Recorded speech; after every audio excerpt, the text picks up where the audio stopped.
Detective Elias Thorne was a man carved from granite and nicotine. 20 years on the force in Blackwood Creek had taught him two things: people lie, and the night always tells on them eventually. He wasn't a hero, just a cleanup guy, mopping up the human mess. His current assignment, however, wasn't human. It started with a disappearance. Clara Vance, a sweet, mid-level librarian, vanished from her tiny bungalow without so much as a disturbed dust mote. No forced entry, no ransom note, no blood, just an open front door and a simmering kettle on the stove, whistling its lonely song. Clean was the word Thorne used to describe the scene to his partner, Officer Jenna Diaz. Jenna, fresh out of the academy but with eyes that had seen too much for her age, adjusted the thermal scope on her rifle. "Too clean, Detective," she murmured, scanning the empty, moonlit backyard. A ghost couldn't have made less noise. The official report classified it as a voluntary departure, a runaway. Thorne didn't buy it. Clara Vance paid her taxes, organized her spice rack alphabetically, and reread Edgar Allan Poe every autumn. She didn't skip town. The break came a week later, not from the missing persons case, but from a nuisance called Two Towns over in the derelict industrial district of Port Ash. A vagrant had reported a disturbing smell emanating from an abandoned fish cannery. Thorne and Diaz arrived to find the scene cordoned off. The smell wasn't disturbing, it was a biological insult, a thick, coppery stench that burned the back of the throat and clung to the clothes like a shroud. Inside the cannery's cavernous main processing room, under the sickly green glow of emergency lights, was that discovery. It wasn't Clara Vance. It was the remains of three men, identified quickly by dental records as small-time drug dealers who had skipped bail 6 months prior.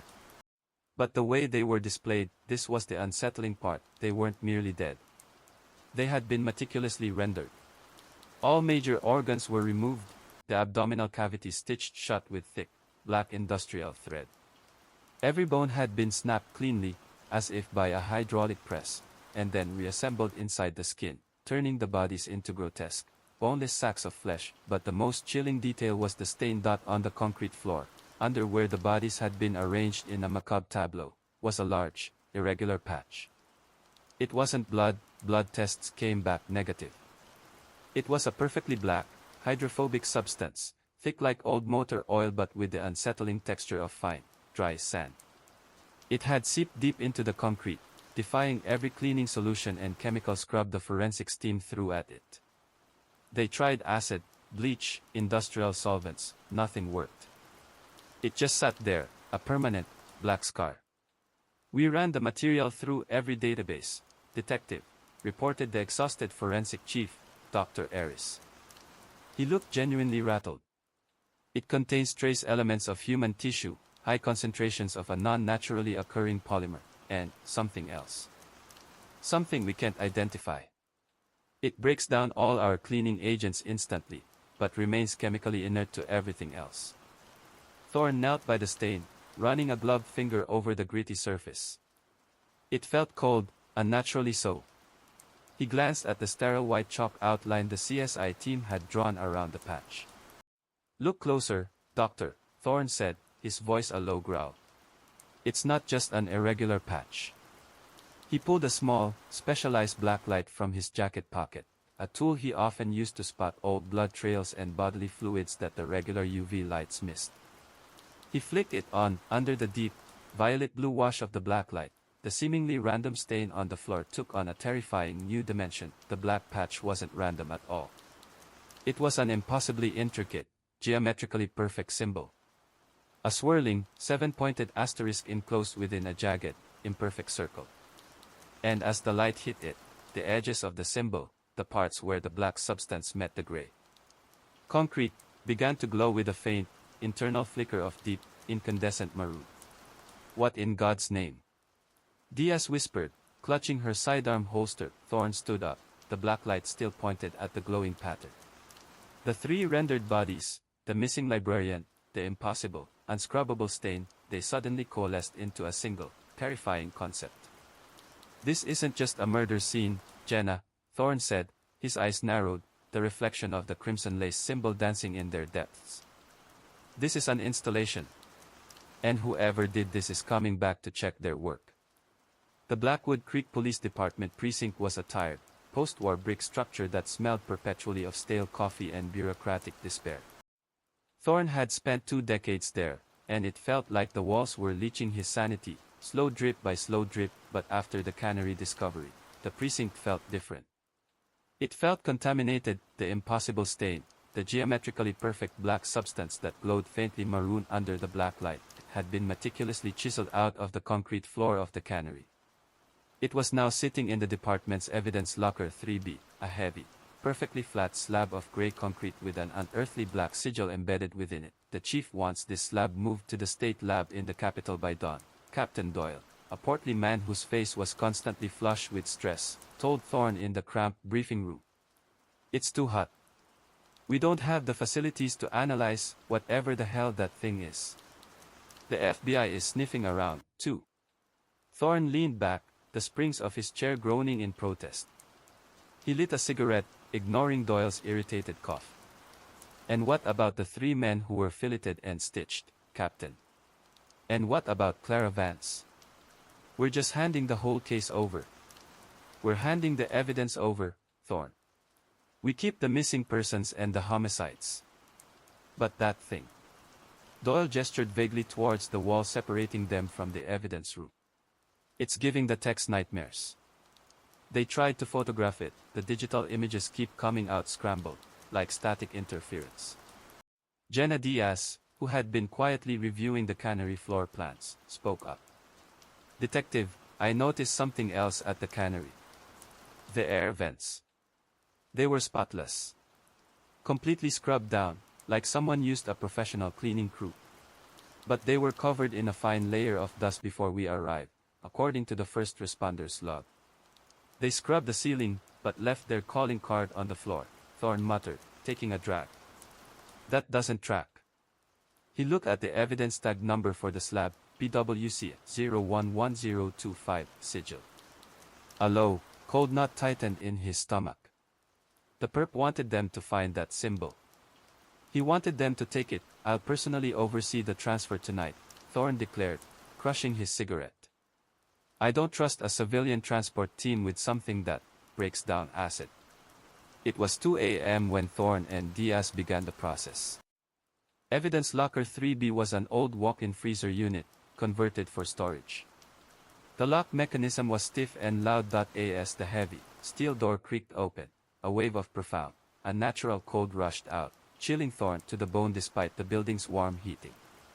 It wasn't the temperature of a freezer, it was the temperature of death. The slab sat innocently on a metal cart.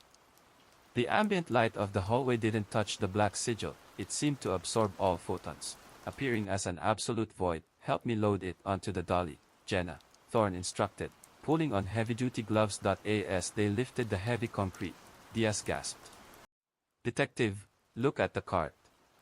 The metal cart, a sturdy piece of stainless steel equipment, now bore a perfect, carbon copy impression of the sigil on its surface. It wasn't dirty, it was etched, chemically or thermally, into the steel where the slab had rested. It was a faint, matte black, nearly invisible in the low light, Thorne swore under his breath. It's spreading. The thing is leaching its signature. They wrestled the slab onto the transport dolly and covered it with a heavy, lead-lined tarp provided by the FBI liaison. The moment the tarp touched the concrete, a faint, almost imperceptible hiss came from beneath the fabric. They began pushing the dolly towards the back exit, the metal wheels squeaking loudly in the empty, silent hallway. As they passed the precinct's old filing room, the lights flickered violently, just the old wiring. Detective, Diaz said, trying to sound calm, but her hand was already on the grip of her pistol. No, look, Thorne whispered, stopping the dolly. On the pale blue painted wall of the hallway, directly across from them, the paint was slowly beginning to darken. It wasn't moisture. It was as if the pigment itself was being killed. The darkening area started as a tiny pinprick and rapidly spread, forming a circular patch the size of a dinner plate. Thorne pulled out the blacklight again, his hand steady despite the fear prickling his neck. He shone it on the darkening wall. The entire circular patch flared a terrifying, pulsing maroon. And as the color stabilized, the telltale geometric lines, the seven-pointed asterisk, began to form themselves in the center of the patch, etched out in pure, light-absorbing blackness. The air around them grew instantly colder, and the hissing beneath the lead tarp grew louder, morphing into a sound like dry, whispering voices. "The transfer is unwanted," Thorne growled, pushing Diaz away from the slab. It didn't want to leave the cannery. It wanted to be brought here. He knew, with a certainty that iced his blood, that they hadn't moved evidence. They had transported a virus. And now, the precinct of Blackwood Creek was infected. The darkness was bleeding from the concrete and into the walls. Thorne didn't waste time on panic.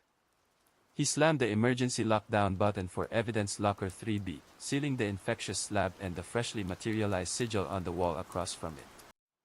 The red light above the door flashed, silent and impotent against the encroaching dread. "Diaz, get the state lab transport on the horn. Tell them to turn around. Tell them we have a containment failure. Be vague. Say chemical spill," Thorne ordered, holstering his blacklight.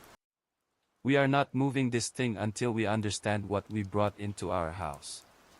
As Diaz hurried to the communications room, Thorne walked back to the main bullpen, his boots echoing unnervingly in the empty office. He needed context.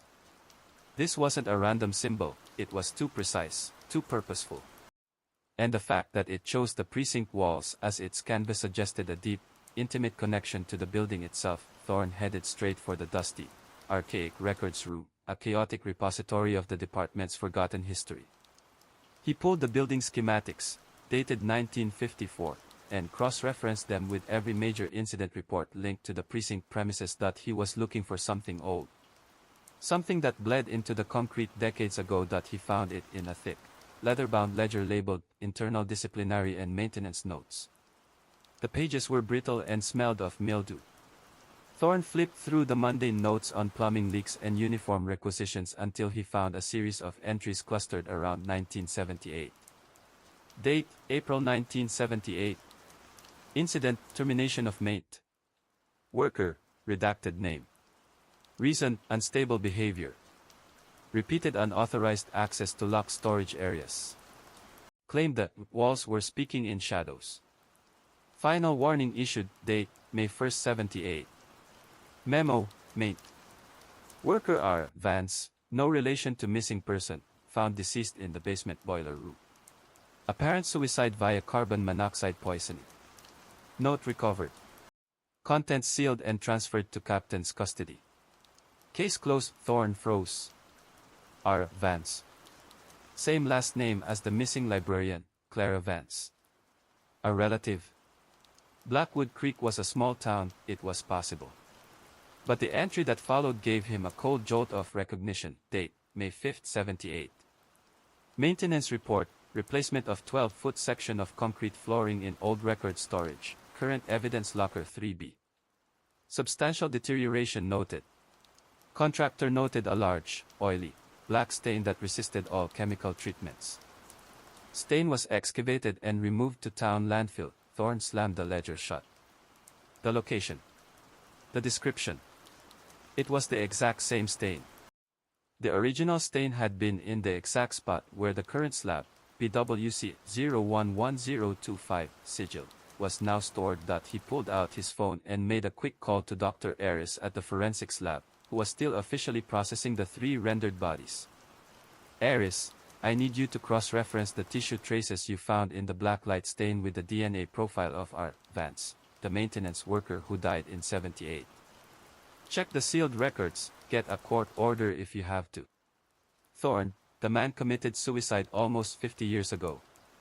"Why, just do it," Thorne snapped.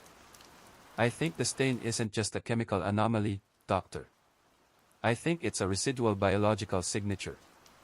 And it was here first." As he hung up, Diaz burst into the room, her face pale.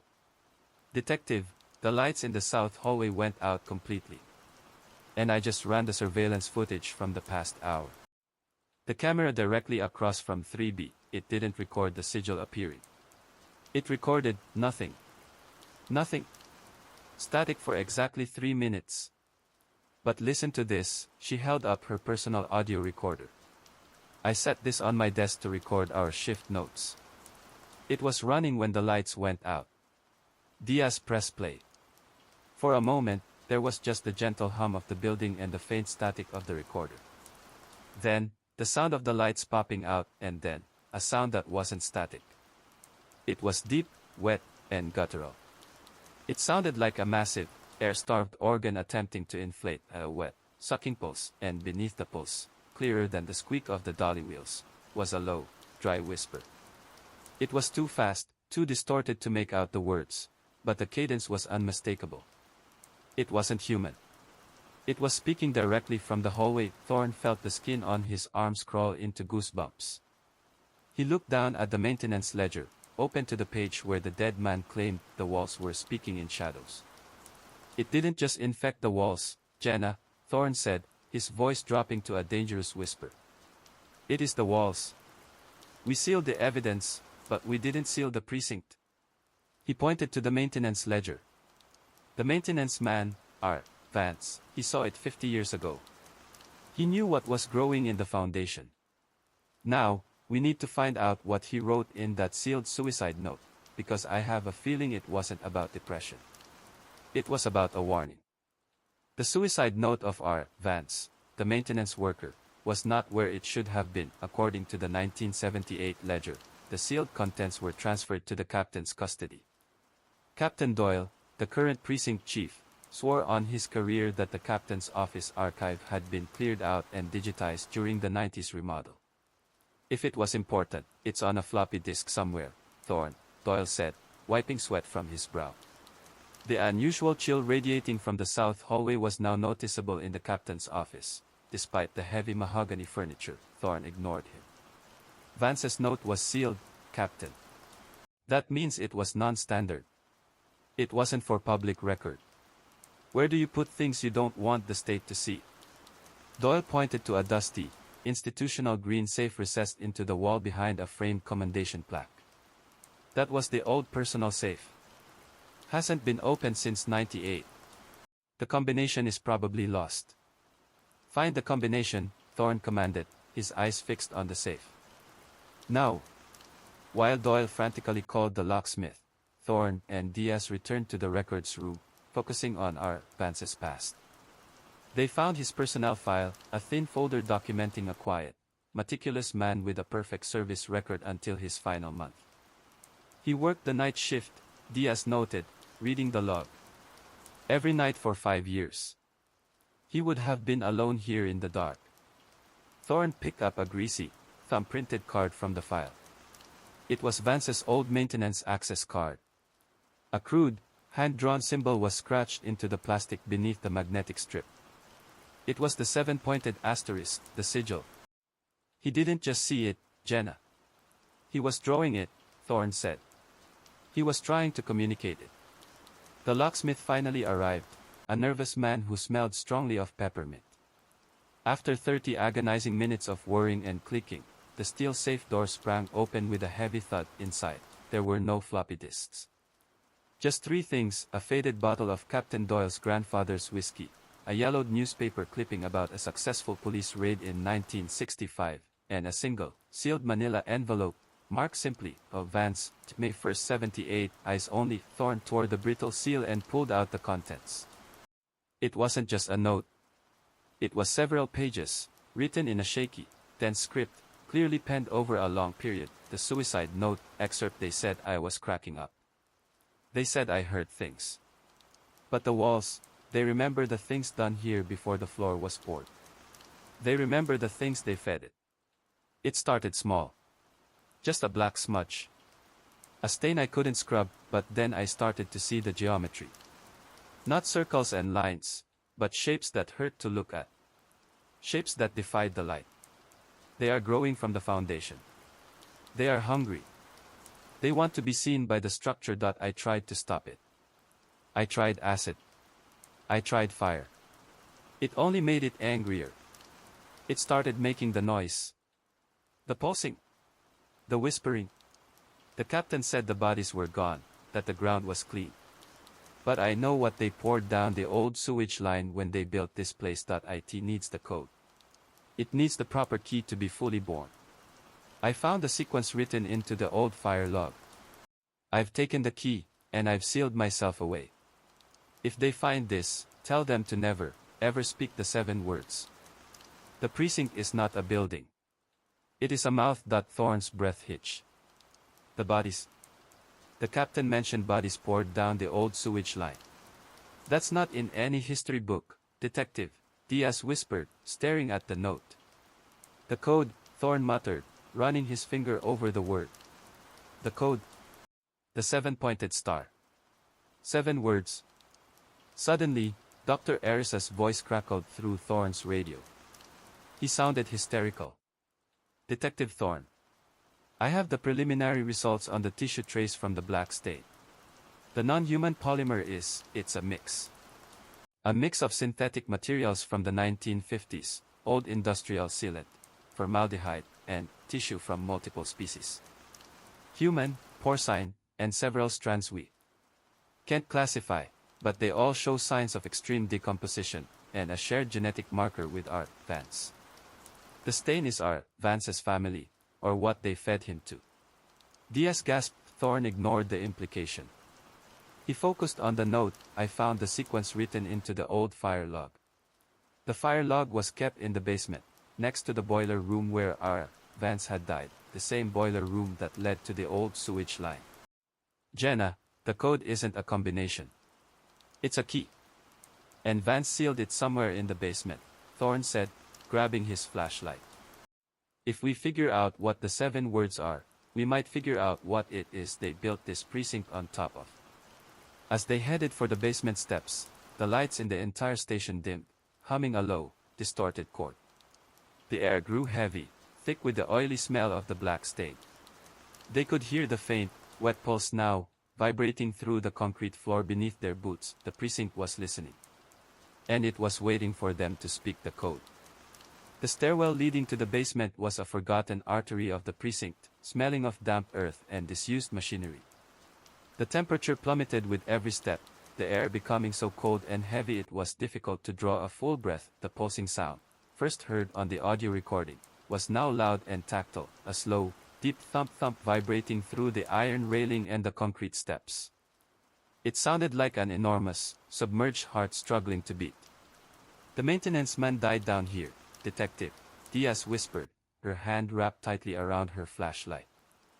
He was trying to get away from it, or he was trying to stop it. He said he took the code and sealed himself away, Thorne countered, adjusting the beam of his own flashlight. He wasn't running. He was taking a secret to the grave. We need the fire log. The basement opened into a vast, low-ceilinged chamber dominated by the rusting, titanic hulk of the old steam boiler, the very one R. Vance had used to end his life. The room was crisscrossed with thick, dust-caked pipes and shadowed alcoves. Thorne located the maintenance station, a rickety desk covered in 50 years of detritus. On the wall above it, under a sheet of grimy plexiglass, was the official fire log. He and Diaz leaned close, scanning the handwritten entries for 1978, their flashlights the only light source against the oppressive gloom. Most entries were mundane: check pressure valves, replaced floor tiles, cleaned out flue. Then, near the date of Vance's death, the entries changed. They weren't notes anymore. They were drawings. Vance had meticulously sketched out the blueprint of the precinct's foundation and plumbing system. His final entry, dated the night he died, wasn't writing. It was a series of 7 complex, interconnected geometric shapes, perfectly rendered, each one drawn with the same disturbing precision as the sigil. The code. I and the corner of the final drawing, scrawled in an agonizing, heavy hand, was a cryptic message: they were here. They needed it to feed. I took the words. Now it breathes. It cannot enter the world without the tongue. The tongue. Diaz repeated, tracing the word with her gloved finger. The code is 7 shapes, but the code is also the 7 words. They must be connected. Thorne remembered the original discovery, the 3 rendered bodies, stitched and displayed like sacrificial offerings. Sacrifices. To feed the stain, to feed the geometry. But they needed a tongue to speak the words. Thorne turned, his flashlight beam sweeping across the boiler room floor. The concrete here was heavily stained with rust and oil, but he noticed a small section of the floor near the old, sealed sewage drain that looked different. It was a patch of newer concrete, the replacement slab from 1978, mentioned in the ledger. He knelt down, shining his blacklight. The maroon glow was faint, barely visible through the grime, but it was definitely there, a residual outline. The original sigil had been here. He tried to seal it, Jenna, Thorne said, standing up. He realized the stain was a conduit, a receptor. He took the note, hid the code, and killed himself right here to stop the growth. But he failed. We brought it back, and now it's growing faster. Suddenly, the pulsing stopped. The immediate silence was more terrifying than the noise. Detective, Diaz gasped, pointing her light to a dark alcove behind the boiler. A figure stood there. It was tall, impossibly thin, draped in the shadow. It wore the drab, outdated uniform of a police station janitor, an echo of our Vance. It wasn't moving. It was just standing there, utterly motionless. Blackwood Creek PD, Thorne announced, his voice steady despite the adrenaline spike. He drew his pistol, the click of the slide echoing in the silence. Identify yourself, now. The figure didn't move. But a new sound filled the room. A dry, rustling noise, like parchment being slowly crumpled. It was coming from the floor beneath the figure. Then, the figure raised its hand. Not its own hand. It was holding a human tongue. Dark, slick, and impossibly long, dangling from its fingers like a dead snake, and in a voice that was a distorted echo of our Vance's, a voice that was both dry and wet at the same time, the figure spoke the first of the 7 words, drawn from the geometric pattern in the fire log, CYLOTH. The moment the word was uttered, the floor beneath Thorne and Diaz groaned. The replacement concrete around the sewage drain shattered outward, releasing a plume of sickening, oily black vapor. The precinct's mouth was opening. The utterance of the first word, CYLOTH, was not a sound. It was a physical assault. Thorne felt a sharp, agonizing pressure behind his eyes, like his optic nerves were being pinched. The air grew thick, making the simple act of breathing a struggle. The figure in the maintenance uniform, the spectral echo of our Vance, began to shuffle forward, its gaze locked on Thorne. The elongated, dark tongue it held glistened under the flashlight beam. Jenna! Back to the stairs! Thorne shouted, but his voice was swallowed by the sudden, overwhelming drone emanating from the concrete rupture. The black vapor that surged from the floor tasted like industrial solvents and burnt flesh. It's blocking the exit.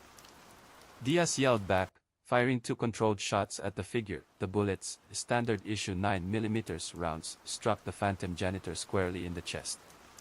They didn't penetrate. They simply splashed, hitting the figure like heavy drops of ink, leaving 2 temporary, smoking holes that instantly stitched themselves back together. The figure only paused, tilting its head in a gesture of grotesque curiosity. Then, it spoke the second word, its voice a grating, dry rasp that seemed to bypass their ears and vibrate directly in their skulls, KHAST. This time, the lights in the basement, the few, weak fluorescents that still flickered, exploded simultaneously, showering Thorne and Diaz in glass shards. They were plunged into absolute darkness, broken only by the frantic beams of their flashlights. The cold intensified to an unbearable, bone-aching degree. Thorne realized the creature wasn't attacking them with force, it was attacking the reality of the precinct. Each word was breaking down a physical constraint. Don't look at the geometries, Diaz. Look at the exit. Thorne ordered, pushing her towards a different alcove, away from the creature and the main stairwell. He knew they couldn't fight this thing. They had to disable the source, the slab in evidence locker 3B, or escape the infected building entirely. The creature's voice rose, louder now, almost joyous, as it articulated the third word, MYRRA. As the sound faded, Thorne's radio, clipped to his shoulder, suddenly burst to life with a static-drenched scream. It wasn't human. It was the distorted, wet sound of the pulse, but laced with an undeniable, agonizing cry. The lights flickered back on, not the normal white lights, but the sickly, intense maroon glow of the black light, radiating from the walls and ceiling of the boiler room. The entire basement was now illuminated in the color of the sigil, and then, the fourth word, VOHMNAK. The geometry in the fire log on the wall seemed to swell and deepen. In the black light, Thorne saw thin, hairline fissures, more sigils, spreading rapidly across the concrete floor, leading from the ruptured slab towards the ancient boiler. He realized the phantom was speaking the code, not to attack them directly, but to fully awaken the entity contained beneath the precinct. The tongue was the key, and the words were the final activation sequence. The boiler, Jenna. It's going for the boiler. Thorne shouted, recognizing the final, terrifying piece of the puzzle. The boiler room was where our Vance died, and the massive, hollow metal of the boiler itself would act as an amplifier. What is it going to do? Diaz yelled, bracing herself behind a metal strut, her pistol trained uselessly on the advancing ghost. It needs an offering, Thorne said, finally connecting the rendered bodies, the initial black stain, and the maintenance man's note. The 3 dead dealers were the sacrifice. The stain was the conduit. The code was the release. The phantom janitor spoke the 5th word, the sound rattling the teeth in Thorne's skull, KYTHUL. The black vapor around the ruptured floor solidified, coalescing into swirling, opaque pillars that began to wrap around the massive, rust-covered boiler. The metal began to shimmer, turning the same light-absorbing black as the sigil. Thorne dove for the maintenance station desk, grabbing a discarded wrench, a futile weapon, but a weapon nonetheless. We stop the code, Jenna. We break the tongue. He charged the creature, ignoring the crushing pressure in his head, his focus entirely on the dark, hanging organ in its hand. As Thorne ran, the phantom spoke the 6th, terrible word, Pebbles. The pulsing heart beneath the floor accelerated into a frantic, chaotic beat. The entire precinct above them groaned, a sound of structural agony. Dust and concrete powder rained from the ceiling. Thorne reached the creature just as it opened its mouth for the 7th and final word. He swung the heavy wrench, not at the figure's head, but down, hard, on the creature's hand. The wrench didn't connect with bone. It connected with a sound like wet glass shattering. The dark, impossibly long human tongue snapped cleanly. The severed half of the tongue, sleek and twitching, fell to the concrete floor. The phantom janitor, the echo of our Vance, froze mid-utterance, its mouth wide in a silent scream. The remaining half of the tongue in its hand shriveled instantly into dry, gray dust. The maroon light vanished. The oppressive cold receded slightly. The pulsing beneath the floor did not stop, but it dropped back to its initial, slow, ominous thump-thump. Thorne and Diaz stood panting in the sudden silence, their flashlights illuminating the shattered concrete and the twitching, severed organ on the floor. We stopped the sequence, Thorne gasped, leaning on the wrench. It can't finish the code. But it's not over. He pointed to the boiler. The metal, though no longer black, was now covered in thousands of tiny, perfectly formed pinpricks, microscopic instances of the sigil. It has the code now, Thorne said, picking up the fallen piece of the tongue, which felt cold and heavy in his gloved hand. It's inside the walls. And we just broke its voice. Now it's going to find a new one. The fractured silence in the basement was temporary, a mere interlude. Thorne and Diaz scrambled back up the echoing stairwell, emerging into a precinct that felt subtly, terrifyingly different. The air was clean, the lights were on, and the building hummed with normal electrical life. But the change was in the details. And the hallway outside evidence locker 3B, the sigil that had bloomed on the wall was gone. The paint was pristine, unblemished blue.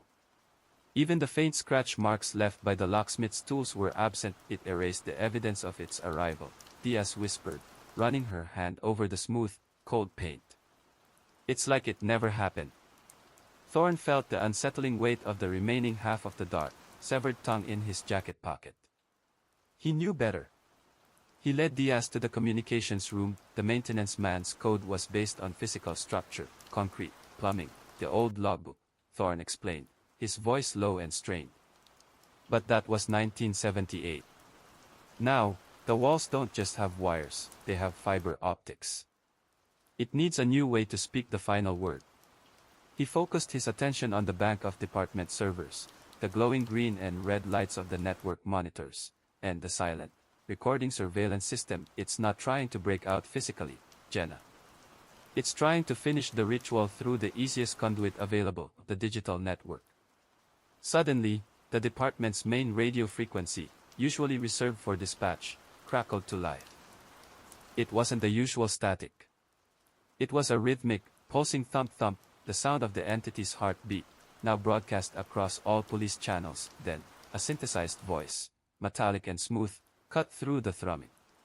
It was too clear, too digital to be human, yet it perfectly mimicked the cold, clinical tone of the precinct's automated dispatcher. Attention all units. Priority alert, final word sequence initiated. The sound of the pulsing was coming from every speaker in the room. Diaz grabbed the handset. Dispatch, this is Unit 2. Repeat your last message. What sequence are you talking about? The synthesized voice repeated, unaffected, final word sequence initiated. The 7th command is now entering the system. Warning, all archival data is being overwritten with the geometry. Thorne sprinted to the server racks. The blinking lights were manic, cycling through data transfer at an impossible speed. He pulled a network cable. No change. The transfer continued, the light still flashing wildly. It's not using the external network, Jenna. It's in the hard drives. It's overwriting the precinct's memory with the code. Thorne slammed his fist against a metal panel. It's turning the data into the final word. He looked at the main surveillance monitor. The live feeds from the station cameras were running fine. He saw Captain Doyle pacing nervously in the lobby, 2 officers chatting by the water cooler. Everything looked normal. Then, the monitor displaying the feed from camera 7, evidence locker 3B began to flicker. Thorne pulled out his blacklight and pointed it at the screen. Under the violet glow, the digital image of the locked evidence locker was overlaid with a faint, crimson-laced geometric pattern. The sigil was back, now embedded in the video feed, and then, on the monitor, the image began to degrade. It wasn't static, it was a physical shift in the digital space.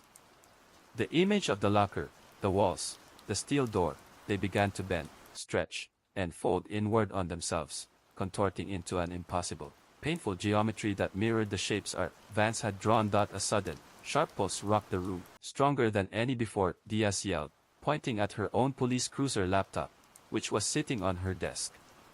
The screen was flickering, showing nothing but a single, black text line: ZKMVKE.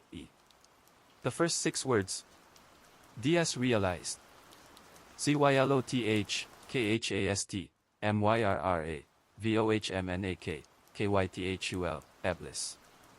It's using the letters to rebuild the sequence. The department's main computer screen flashed, displaying a simple, text-based prompt, waiting for input. Enter final command. 7th word. Thorne looked from the terminal to the contorting surveillance image of locker 3B. The entity was ready. It had the code, it had the data, and it was waiting for the final word to be inputted, spoken into existence by the structure itself. The tongue, Thorne muttered, pulling the severed, dark organ from his pocket. It was cold, dry, and surprisingly light. It doesn't need a mouth, Jenna. It just needs the final piece of the sequence to complete the ritual. He looked at the contorting video feed. If the entity fully broke the boundaries of the digital world, it wouldn't just be contained to the precinct. It would become a viral horror, spreading through every connected device. Thorne made a sudden, dangerous decision. We have to give it what it wants, Jenna. But not the word. The offering. He placed the severed, metallic cold tongue on the input keyboard, directly over the spacebar. The computer didn't react. But the surveillance monitor of evidence locker 3B did. The bending geometry on the screen suddenly stopped, focusing its chaotic energy on the center of the frame, where the steel door was. The door to the evidence locker, the one containing the slab of the blacklight sigil, did not unlock. It slowly, agonizingly, began to melt, the thick metal flowing like tar, pulled inward by an unseen, agonizing gravitational force displayed only in the geometry of the surveillance feed. The entity was taking its true offering. The melted evidence locker door was a masterpiece of impossible horror. The thick steel had been twisted, liquefied, and pulled inward, now resembling a grotesque metallic vortex, a permanent scar on the precinct's facade. The process was violent but silent, the metal flowing like water in a vacuum. Thorne and Diaz stood before the opening, their pistols drawn, the air heavy with the smell of scorched ozone and that familiar, coppery stench of the black stain. It took the tongue, and it opened its own door, Thorne observed grimly, shining his flashlight into the void. The digital anomaly on the surveillance monitor had cleared, replaced by a simple, static image of the melted door, confirming the destruction. Inside the locker, the oppressive cold returned, emanating from the slab of concrete. The chunk containing the blacklight sigil sat exactly where they had left it, seemingly undisturbed. The slab is the key, but it's not the final piece of the ritual, Diaz murmured, her flashlight beam sweeping across the small, refrigerated room. The creature at the cannery was building an installation. The 3 rendered bodies were the sacrifice. The slab was the conduit. The words were the activation. What's left? Thorne's beam landed on the back wall of the locker, a secondary, rarely used cold storage unit designed for biological evidence. It had a heavy, opaque plastic door. The maintenance man mentioned bodies being poured down the sewage line when they built this place, Thorne said, his memory flashing back to Vance's suicide note. The original captain cleared it up, but Vance knew the foundation was contaminated. He grabbed the handle of the inner storage unit. It was locked with a heavy padlock. Stand back, Thorne instructed. He kicked the mechanism hard, once, twice. The old lock mechanism buckled and snapped. As the plastic door swung open, the smell hit them, not the industrial stench of the black stain, but something organic, sickeningly sweet, and decades old. The interior of the unit was tiny, freezer-sized, and mostly empty except for one thing, a large, antique leather medical bag, sealed shut with thick, blackened wax. Thorne knelt and pried the bag open. Inside, nestled among sterile cotton wadding, was a cluster of objects that turned Thorne's blood to ice. First, a perfectly preserved, yellowed strip of paper containing the 3 missing numbers of the combination for the old captain's safe. Vance hadn't just written the secret code, he had hidden the key to the envelope inside the precinct's evidence, daring future detectives to find it. Second, a collection of 7 small, glass vials, each containing a dark, oily, sediment-like substance. Thorne picked one up and held it to the light. It was the black stain, meticulously collected. Third, and most horrifyingly, was a small, desiccated human heart, but that wasn't all. Wrapped around the heart, preserved perfectly by the cold, was a strand of long, reddish-brown hair. Diaz gasped, pointing to the hair. That matches the description of Clara Vance, the missing librarian. Thorne stared at the heart. No, Jenna. Look closer. He gently unwrapped the hair from the heart and held the organ up to the light. It wasn't desiccated, it was rendered. Just like the 3 drug dealers in the cannery. This is the heart of Clara Vance, Thorne said, his voice flat with realization. She wasn't running away. She was the final offering. The 3 men were the prelude, the first geometry. The librarian was the completion. Her heart was taken to be placed here, at the center of the structure. He looked back at the glass vials. Vance, the maintenance man, found her heart after the ritual and recognized the pattern. He sealed it here, along with the vials of the stain.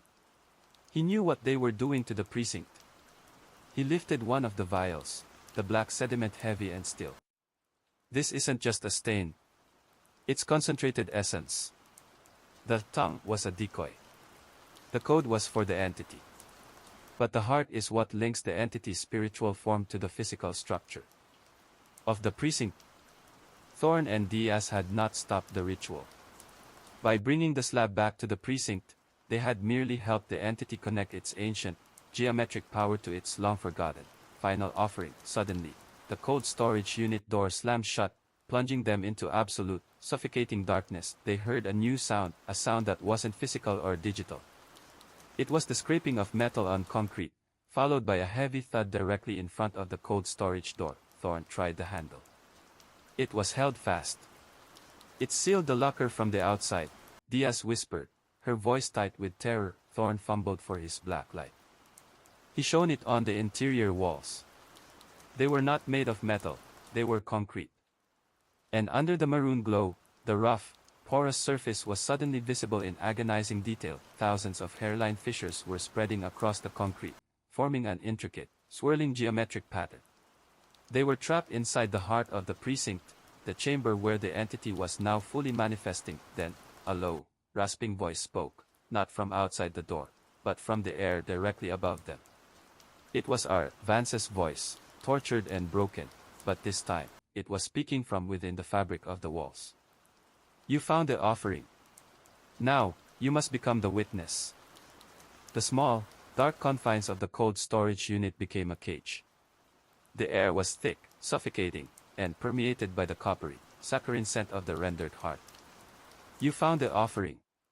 Now, you must become the witness. The tortured voice of Vance rasped again, echoing not from the concrete, but from the very bones in their bodies. Thorne aimed his pistol at the locked door, but Diaz stopped him, grabbing his arm. Don't waste the rounds, detective. That's what it wants. It wants the noise, the reaction. Thorne lowered his gun, his attention drawn to the 7 vials of black stain essence he had found. The vials, now sitting on the floor, began to vibrate, their contents swirling rapidly. The heart is the link, the vials are the memory, Thorne realized, thinking aloud. If the precinct is the mouth, then the cold storage unit is the stomach. This is where it processes its history.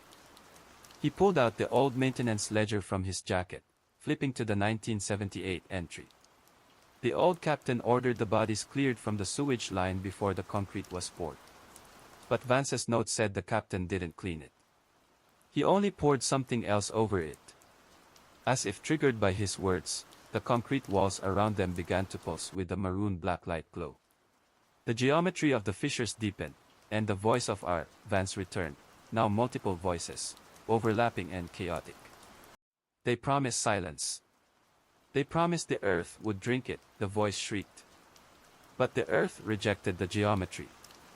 The architects needed a new foundation. A horrific tableau began to manifest on the concrete walls. It wasn't a shadow or a reflection, but a three-dimensional impression, as if the concrete had suddenly become a transparent film revealing what was entombed within. First, the faint, skeletal outline of bones, dozens of them, stacked and intermingled, forming the shape of an ancient, mass burial pit directly beneath the precinct's foundation. This was the something else the captain had tried to hide. Then, the impressions of flesh and uniform began to layer over the bones.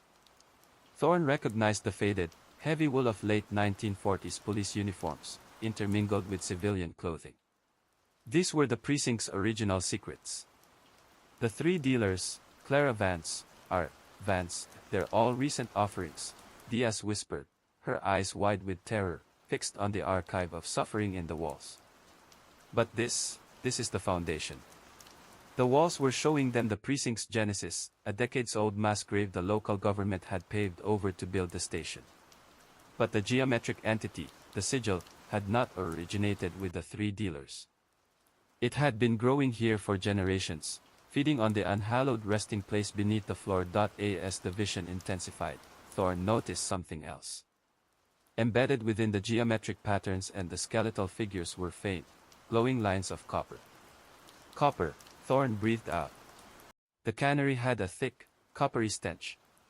The blood tests were negative, but the smell was there. He remembered the first rule of chemistry. Copper is used as an antifungal and a preservative. They weren't trying to hide the bodies. They were trying to stop the spread of the entity, Thorne realized. The original architects who built this precinct knew what was here. They tried to seal the mass grave with a copper lace compound to kill the entity.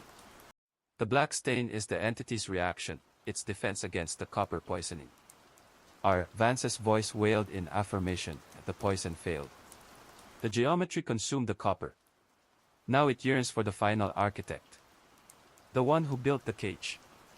The wall directly behind Clara Vance's heart began to soften. Not melting like the steel door, but liquefying, becoming a viscous, gray sludge. A figure began to push through the semi-liquid concrete, slowly manifesting into the cold storage unit. It wasn't Vance. It was an older man, dressed in the heavy, double-breasted uniform of a 1940s police captain. His eyes were wide, vacant sockets, and his face was etched with a profound, final terror. His entire body was laced with thick, spider-webbing black lines, the geometry, perfectly merged with his flesh. This was the original architect, the captain who ordered the foundation poured over the grave, the man who tried to seal the evil with copper. The one Vance had warned about. The thing raised a hand, its copper-laced fingers tipped with the dark, abrasive texture of the blacklight stain. It pointed, not at Thorne, but past him, towards the entrance of the precinct. The code is broken. The heart is present. The foundation is ready. Release the final witness, the entity commanded, its voice now a deafening, echoing roar inside the small locker. Thorne realized the terrifying truth. The entity wasn't trying to manifest here. It was trying to use the precinct as a portal. And the final component wasn't a word, it was a person. The final witness, Thorne repeated, looking at the dead captain. Who is the final witness, Jenna? Diaz's face, pale and stricken, answered the question before she spoke. The captain. Captain Doyle. He was in charge of the archives. He holds the modern records. He is the last person with the power to officially forget the precinct's history. The liquefying figure lunged. Thorne reacted instantly, grabbing the 7 vials of the black stain essence and hurling them at the dissolving figure. The vials shattered against the copper-laced flesh of the original captain, releasing the concentrated black fluid. The entity roared, not in pain, but in confusion. The antidote. It's poisoning itself. Thorne shouted. The figure recoiled, slowly dissolving back into the liquid concrete, but the threat remained. The final target was Captain Doyle. Thorne grabbed the desiccated heart of Clara Vance and the antique leather bat, pulling Diaz out of the storage unit just as the concrete hardened shut with a wet, grinding thunk. They burst out of the evidence room, heading for the main lobby. The entire precinct was now humming with the low, ominous pulse.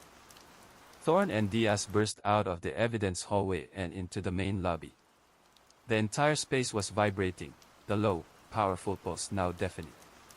The ordinary fluorescent lights flickered between blinding white and the pervasive, sickening maroon glow of the sigil. Captain Doyle was exactly where Thorne feared he would be, standing confusedly in the center of the lobby, arguing into a dead radio handset, unaware that the building itself was trying to devour him.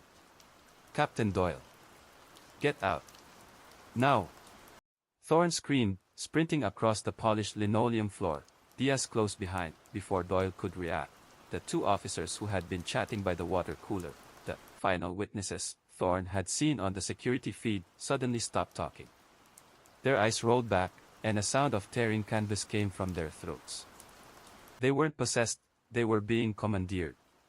Their bodies began to twitch and move with jerky, impossible angles, the geometry of the entity forcing its way through their human frames. They were now the entity's new voices. The possessed officers moved in unison, walking slowly toward Captain Doyle.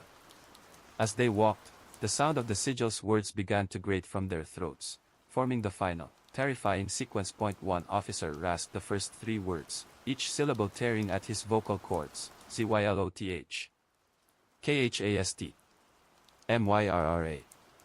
The second officer continued, his body contorting backward. VOHMNAK. KYTHUL. Eblis. The air screamed. The lobby's marble floor cracked outwards in a perfect, 7-pointed star pattern, radiating from the spot where Captain Doyle stood. The cracks glowed with the familiar maroon light, forming a colossal, temporary version of the blacklight sigil on the floor. That's 6 words. Diaz yelled, firing a warning shot into the ceiling. It's building the final circle. Captain Doyle finally understood the danger, his face a mask of pure panic.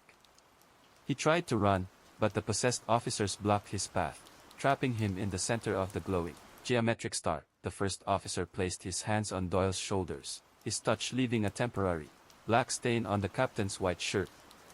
He opened his mouth to speak the 7th and final command. The final word is the name. Thorne yelled, knowing that speaking the final, complete ritual would permanently fuse the entity with the precinct, making it a portal. Don't let them finish the name. Thorne didn't waste time on physical force. He knew the entity's power was geometric and chemical, derived from the original contamination and the final offering, Clara Vance's heart. He pulled the small, desiccated heart from the antique medical bag. It felt cold, unnaturally heavy. He remembered the entity's history, the captain who built the precinct over the grave, Vance, the maintenance man who tried to seal the heart away, and Clara Vance, the final, perfect offering. The ritual requires the heart to be placed at the center of the sigil. Thorne shouted, charging through the light-crazed air. The first possessed officer opened his mouth, and a sound began to emerge, a sound that was both a vowel and a scraping consonant, the final, unholy syllable of the entity's name. Thorne lunged, diving headlong across the lobby floor, sliding directly into the center of the glowing sigil. He didn't hesitate.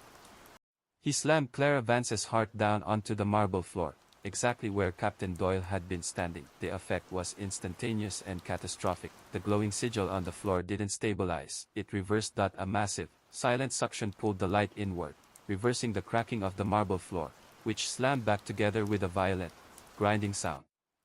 The high-pitched, screaming syllable from the officer's mouth was violently choked off. The two possessed officers collapsed instantly, their bodies inert, the black stain fading from their uniforms. Thorne lay on the floor, blinking against the sudden, dark silence. The pulsing stopped. The maroon light died, replaced by the normal, buzzing, overhead fluorescence. The heart of Clara Vance, which he had placed at the epicenter, was gone. Not melted, not destroyed. It had been reclaimed by the foundation, pulled down into the space between the floor and the mass grave beneath. The precinct was quiet. The ritual had failed. The entity had been fed the heart, but its final word was left unspoken. Thorne pulled himself up, exhausted and shaking. "We didn't kill it, Jenna," he gasped, looking at the now unmoving two officers and the terrified Captain Doyle. "We forced it to accept the offering and shut its mouth. We put the lid back on the grave." Captain Doyle, trembling violently, stammered, What was the word? What was the final word?" Thorne looked at the sealed marble floor, the place where the geometry had been. "I don't know, Captain. But if we ever hear it, we know the ritual has started again." The immediate danger was over, but the investigation was just beginning. They had a precinct that was a sealed tomb, a captain who was a wreck, and two officers who were now catatonic witnesses to a horror no one would ever believe. The aftermath was a nightmare of bureaucratic control and suppressed panic. Captain Doyle, now thoroughly broken, was officially diagnosed with a nervous breakdown and placed on indefinite leave. The two catatonic officers were hospitalized, their eyes wide and fixed on sights only they could see, the remnants of the geometry. Thorne and Diaz, maintaining an impossible level of calm, fed the official narrative, a toxic gas leak from the old boiler, severe hallucinations, and the timely actions of Detective Thorne. The melted evidence door to locker 3B was the one undeniable piece of physical evidence. Thorne convinced the city engineers it was a catastrophic thermal failure and ordered it sealed with a new, reinforced titanium door, a measure of desperate containment. 3 days later, Thorne and Diaz were alone in the quiet, unnaturally sterilized precinct. The building felt muted, heavy, like a lung full of concrete. The pulsating had stopped entirely. The FBI closed the case on the three dealers and Clara Vance, Diaz said, pushing a file across Thorne's desk. They chalked it up to a ritualistic cult, probably vanish. No mention of the sigil, no mention of the slab. They took the photos, but I bet their prints are just static. Thorne didn't look up from the maintenance ledger. He was reading Vance's final note again, focusing on the last line. The precinct is not a building. It is a mouth. They took the physical evidence, Jenna. But we still have the core of the problem, Thorne said, pointing to the ledger. The entity accepted the offering, Clara Vance's heart. It shut its mouth. But it didn't leave. It's just sleeping, waiting for the code to be completed. We broke the tongue and we took the heart, Diaz countered. How can the ritual be completed if the final word is unspoken? Thorne walked over to the bank of computers. He pulled up the network access log from the night of the incident. Most of the data was corrupted, overwritten by the entity's attempt to broadcast the code. But one file remained, pristine and untouched, protected by a firewall of pure chance. It was the digital record of the 7 geometric shapes Vance had drawn in the fire log, which Diaz had scanned for archival before their descent. The digital code. We stopped the audible command, Thorne said, tapping the screen. We stopped the entity from speaking its name. But the entity's intelligence is geometric, not vocal. It doesn't need a mouth. It needs a signal. He enlarged the image of the 7 interconnected shapes. They were complex, almost holographic in their structure, appearing three-dimensional on the flat screen. Look at the file name, Jenna, Thorne instructed. The file wasn't named Vance Sketch or Geometric Code. It was titled Project_7_Architects. 7 architects, Diaz repeated, the words chilling her. The men who built this place, the ones who sealed the grave. Thorne nodded. The entity wasn't trying to speak the word Iblis or Cylotth. Those were geometric representations of a sequence. The final word, the 7th command, was never meant to be spoken by a tongue. He opened a basic word processing program and began to type the letters corresponding to the 6 words they had intercepted, Z, K, M, V, K, E. Then, he looked back at the geometric pattern for the 7th shape, the final command. It was the most intricate of all, a swirling vortex.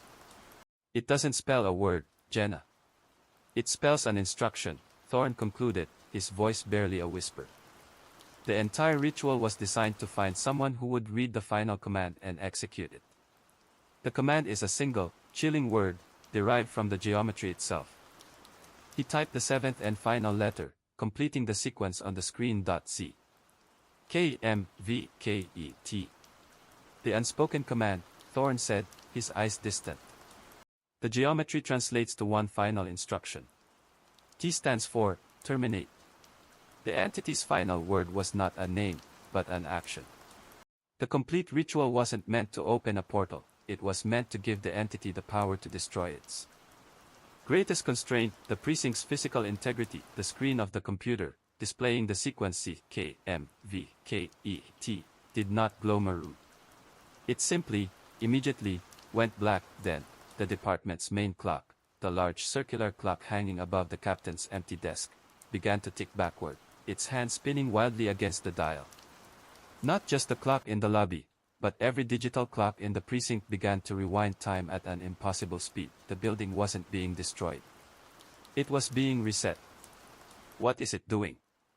Diaz gasped, looking at the backward spinning clocks. It's not destroying the building, Thorne realized, his breath catching in his throat.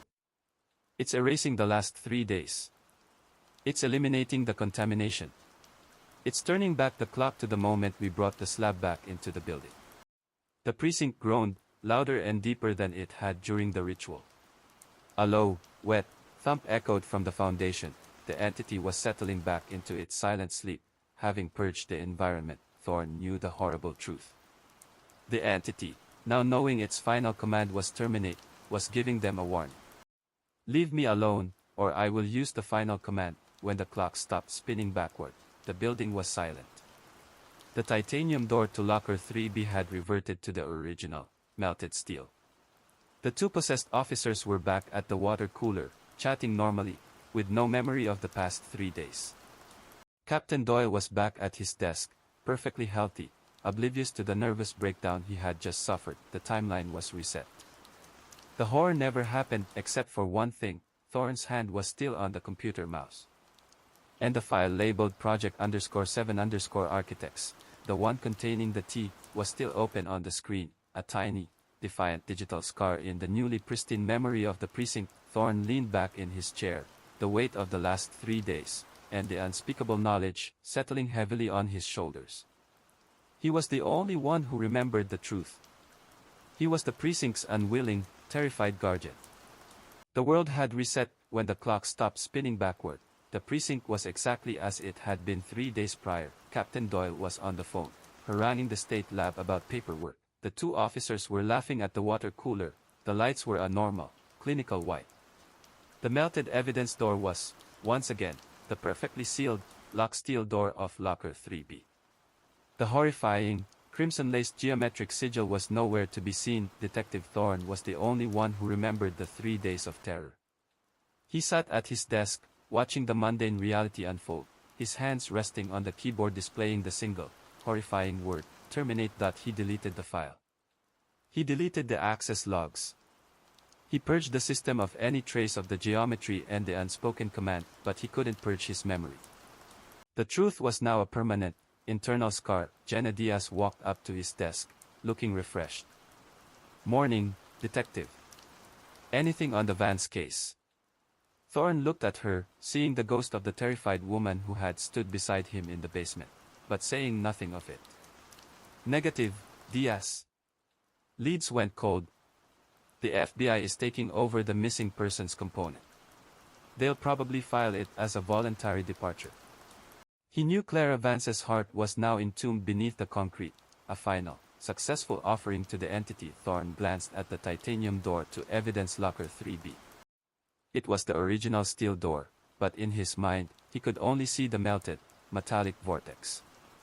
He walked over to it and placed his hand on the cold steel. It felt solid, safe. But he knew what lay behind it, the slab containing the blacklight sigil, now settled, dormant, and waiting. He also knew the entity's full power. It didn't need to break out, it could simply reset the environment whenever its security was threatened. The precinct wasn't just a prison for the creature, it was a temporal loop, and Thorne was the only one trapped inside it. He returned to his desk and began compiling a report. Not for the captain, but for himself. He wrote down everything, the 7 words, the geometry, the mass grave, the copper, Vance, Clara Vance, and the final command, terminate. He then encrypted the file multiple times and hid it on a private server, a secret archive only he could access. Thorne realized his new role. He wasn't a detective on the force anymore. He was the guardian of the scar. His job was no longer to solve crimes, but to maintain the absolute, boring, and suffocating silence that kept the entity dormant. He began a new routine. Every night, he conducted his own maintenance. He checked the basement, not for leaks, but for the maroon glow of the sigil. He scanned the precinct's network logs, searching for any geometric or numerical anomalies. He monitored the personnel files, looking for any officer whose attention became too fixed, whose eyes became too vacant, or whose curiosity led them too close to the old records. Years passed. Thorne watched Captain Doyle retire, replaced by a new, equally oblivious chief.